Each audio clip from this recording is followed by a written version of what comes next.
नमस्कार, आप देख रहे हैं मध्य भारत और मैं हूं आप सभी के साथ आरती। तो चलिए बुलेटिन की शुरुआत कर लेते हैं। मुख्यमंत्री डॉक्टर मोहन यादव पार्टी के प्रदेश अध्यक्ष और सांसद विष्णुदत्त शर्मा के समक्ष छतरपुर जिले के ग्राम बसारी में कांग्रेस के पूर्व विधायक शंकर प्रताप सिंह बुंदेला के पुत्र पूर्व जनपद अध्यक्ष सिद्धार्थ सिंह बुंदेला, सटई नगर परिषद की अध्यक्षता माया राजेश शर्मा, कांग्रेस सेवादल के जिलाध्यक्ष राजेश शर्मा से 250 से अधिक कांग्रेस नेता और कार्यकर्ताओं ने भाजपा के विकास कार्यों से प्रभावित होकर पार्टी की सदस्यता ग्रहण की है। मुख्यमंत्री डॉक्टर मोहन यादव और प्रदेश अध्यक्ष विष्णुदत्त शर्मा ने सभी को पार्टी का अंग वस्त्र पहनाकर स्वागत किया।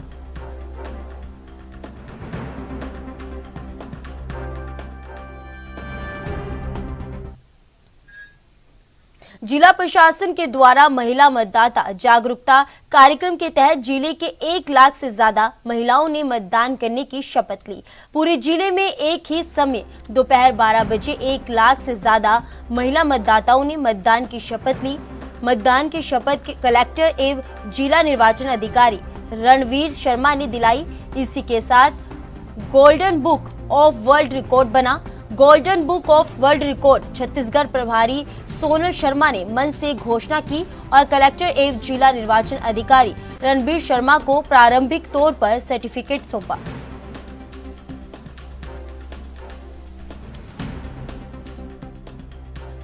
नमस्कार। सबसे पहले तो मेरा वोट मेरा अधिकार, यह जो आज यहाँ पे शपथ ग्रहण समारोह हुआ उसमें मैं Mrs Sonal Rajesh Sharma authorised person और Chhattisgarh head Golden Book of World Record. आज हमारे जिला प्रशासन और हमारे collector sir ji mister Ranbir Sharma ji और सीईओ जिला पंचायत के मिस्टर टेकचंद अग्रवाल जी, हमारे एसपी सर जी और यहाँ पर उपस्थित सभी नागरिक लोगों के द्वारा जो बहुत बड़ा वर्क किया गया कि हमारी लगभग 80,000 से 1 लाख महिलाओं ने शपथ ली कि हम मतदान करेंगे। यह वर्क हमारे golden Book of World record में शामिल किया गया है। तो आप लोगों को बहुत बहुत बधाई कि सर आपने इतना बड़ा कार्य इतनी महिलाओं को लेकर ये जो कार्य किया कि मतदान जरूरी है और हमारा कर्तव्य भी है और हमारा अधिकार भी है। तो मैं एक महिला होने के नाते सभी महिलाओं से अपील करती हूँ कि अपने घर के सभी काम काज अपनी जो डेली रूटीन है उनको छोड़कर आप अपना ये कर्तव्य अच्छी तरह से निभाएं और हमारे भारत को अग्रसर करें, आगे विकास करें और हमारे भारत का देश का नाम विश्व में रोशन करें।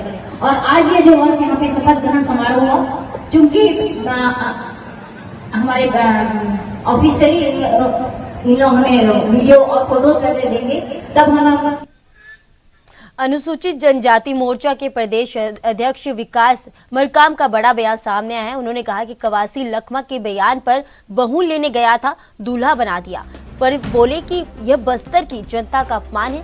ऐसे लोग जो सांसद बनकर जनता की सेवा करना ही नहीं चाहते, आखिर उन्हें जनता क्यों चुनेगी।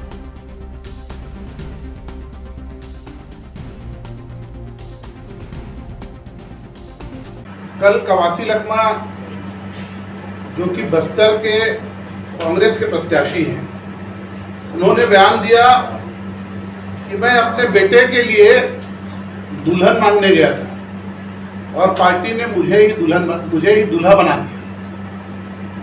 वास्तव में कवासी लखमा ने ऐसा कहकर संपूर्ण बस्तर की जनता का अपमान किया है। भारतीय जनता पार्टी जहां जनप्रतिनिधियों को सेवा का एक माध्यम मानती है, कवासी लखमा की सोच आप देखिए, वो दूल्हा और दुल्हन पे उतर आए। मतलब सेवा का भाव इन कांग्रेसियों में कहीं नहीं है। अपने निश्चित हार को देख के मुझको लगता है कि कवासी लखमा का दिमागी संतुलन गड़बड़ा गया है। और वैसे भी लोकसभा चुनाव में टिकट वितरण के पूर्व कांग्रेस के सभी बड़े नेता चुनाव लड़ने से मना कर चुके हैं। सभी नेताओं ने बयान जारी करके अपने आला कमान से मांग की थी कि हमको टिकट न दी जाए। और टिकट वितरण के बाद भी आप लोगों ने देखा होगा कि कांग्रेस के ही वरिष्ठ नेताओं के द्वारा कहीं ये कहा जा रहा है कि 5 साल हमारी उपेक्षा हुई, विधानसभा में भी आपने बाहर के लोगों को लड़ाया, अभी जब नगरीय निकाय के चुनाव आएंगे, अभी जब ग्राम पंचायत के चुनाव आएंगे, तो भी आप रायपुर से आदमी भेजिएगा चुनाव लड़ाने। करें, भूपेश जी को पार्टी से निकालें, और भूपेश जी देख रहे हैं कि उनकी हार सुनिश्चित है, तो अपनी हार को बदलने के लिए और फिर देश के संविधान में, देश के नियम में त्रुटियां बता रहे हैं। जब ईवीएम से उनकी सरकार 2018 में बनी तो पहुंच गया राज्यपाल जी के यहाँ, मैं ईश्वर की शपथ लेता हूं, और अब ईवीएम खराब नजर आने लगा। हिमाचल में बड़ा अच्छा लगा इनको ईवीएम, राजस्थान में पिछली बार सरकार बनी तो ईवीएम अच्छा था इनका, कर्नाटक में सरकार बनी तो ईवीएम अच्छा था, 2004 से 2014 मनमोहन सिंह की सरकार बनी तो ईवीएम अच्छा था। क्या मनमोहन सिंह को इनसे कम अनुभव था जो उन्होंने बैलेट चालू नहीं किया? तो भूपेश जी स्व के भाव से पीड़ित है, और अब वो कार्यकर्ता को कह रहे हैं 372 380 लोग चुनाव पे खड़े हो और बैलेट से चुनाव हो। तो मुझे ऐसा लगता है कि उनको लग रहा है कि वो सत्ता में है और छड़ी उनके हाथ में है, जिसे चाहे नचा ले। पर भूपेश जी, अब छड़ी जनता के हाथ में है, और एक हार तो आपको सत्ता से हटा चुकी, दूसरी हार के लिए तैयार हो जाए। संविधान का मजाक उड़ा रहे। कांग्रेस पार्टी की कब्र खोदने का काम है जब कोई नेता अपनी ही पार्टी के कार्यकर्ताओं को कहे कि 380 लोग खड़े हो जाएं।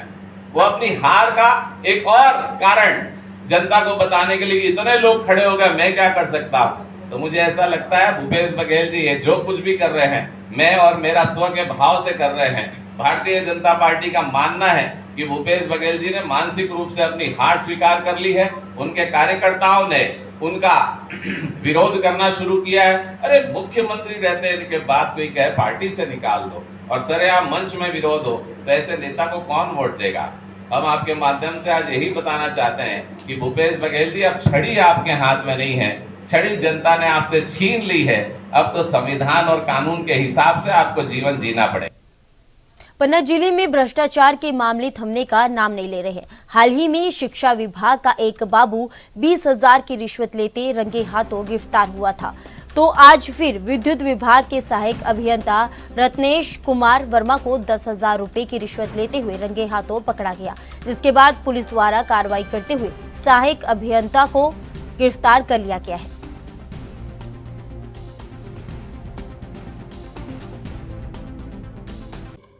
ये आवेदक हैं इमरान, पन्ना निवासी हैं। इन्होंने शिकायत की थी कि एमपीईबी में एई रत्नेश वर्मा इनके वाहन के बिल पास करने के एवज में 10,000 रुपये की रिश्वत मांग कर रहे हैं। शिकायत का सत्यापन किया गया। सही पाए जाने पर आज 10,000 रुपये की रिश्वत लेते हुए रत्नेश वर्मा एई एमपीईबी को गिरफ्तार किया गया। कार्रवाई की जा रही। कितने का भुगतान लंबित था? एक तो 57,000 का था, एक और 40,000 के लगभग है। 2 भुगतान थे। किन धाराओं के तहत कार्रवाई? धारा 7 PC एक्ट के तहत कार्रवाई की जा रही। कुछ गिरफ्तारी करके न्यायालय में भेजेंगे कि जमानत? अभी प्रक्रिया जारी है, कार्रवाई के बाद। जांजगीर चांपा जिले के खोखरा मनका देवी मंदिर में हुए चोरी के मामले में कोतवाली पुलिस ने बड़ी सफलता हासिल की है। पुलिस ने ओडिशा से 4 आरोपियों को गिरफ्तार किया है, साथ ही आरोपियों से 50,000 रुपए भी बरामद किए गए हैं। फिलहाल आरोपियों को गिरफ्तार कर पुलिस ने आगे की कार्रवाई शुरू कर दी है।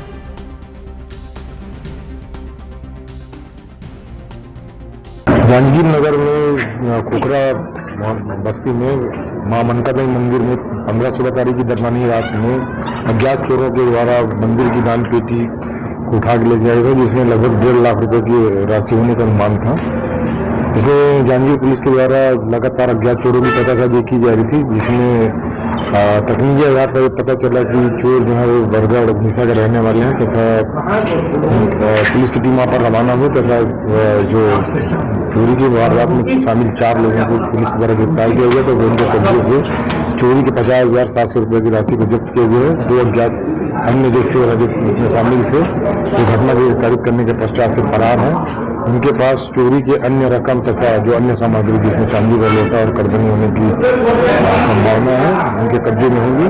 पुलिस उनके बारे में पतासाजी की जा रही है। उम्मीद है कि वो दोनों अज्ञात चोर भी बहुत जल्द गिरफ्तार कर लिए जाएंगे। सीसीटीवी से कितना मदद मिला और क्या टेक्निकल चीजों?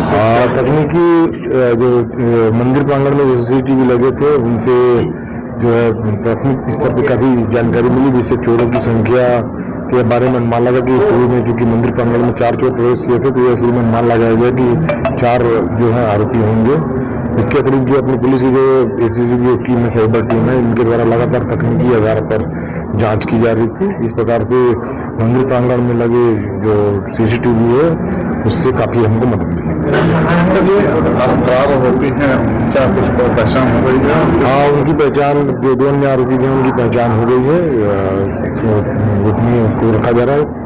ये जो आरोपी है वो इससे पहले और कोई घटना को अंजाम दिए, कैसे यहाँ तक पहुँच पाए? जिसमें जो आरोपी फरार है वो एक गिरफ्तार आरोपी का निकटतम रिश्तेदार है। उससे पूछताछ पर पता चल रहा है कि जो फरार आरोपी है वो यहाँ पर करीब 3 से 4 महीना रहकर सफाई कर्मचारी के रूप में काम करते रहे।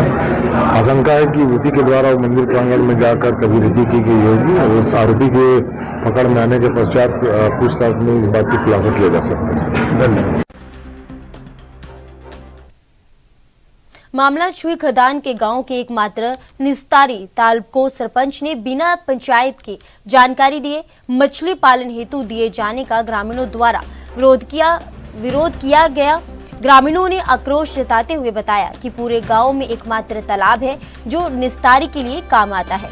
एकमात्र निस्तारित तालाब को बिना गांव वाले पंचगणों की जानकारी दिए गांव के अन्य व्यक्ति को सरपंच सचिव द्वारा मछली पालन हेतु ठेके पर दिया गया।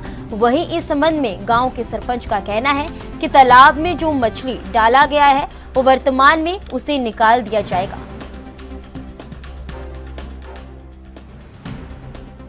पंचायत वाले उसमें मछली डलवा रहे हैं, जबकि हम गांव वाले चाहते हैं कि लगभग 20 साल से वो तालाब को साफ सुथरा रखना है, नहाने और यूज़ के लिए है वो गांव वालों के लिए।